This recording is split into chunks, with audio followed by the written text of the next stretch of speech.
दुखियारो वाड़ो बापो भोला शंभो,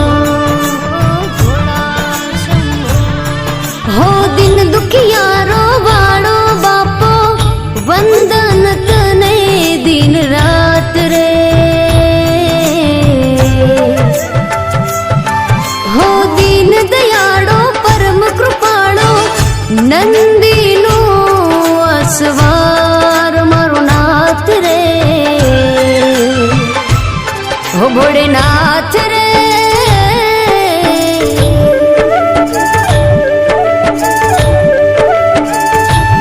हो भोलेनाथ रे मैं जोई तारी शक्ति रे।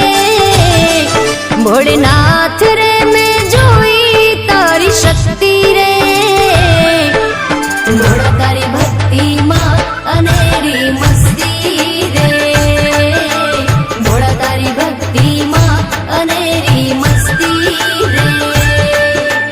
भोला तारी भक्ति मां अनेरी मस्ती रे। हो भोलेनाथ रे मैं जोई तारी शक्ति रे। भोला तारी भक्ति मां अनेरी मस्ती रे। भोला तारी भक्ति मां अनेरी मस्ती रे।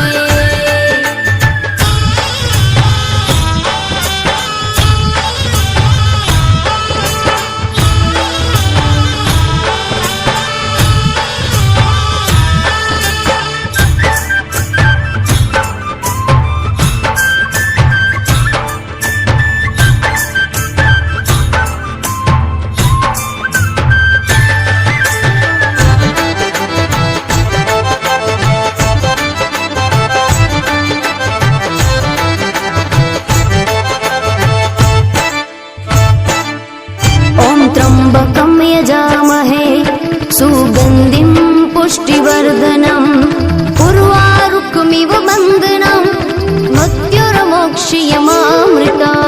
ॐ नमः शिवाय।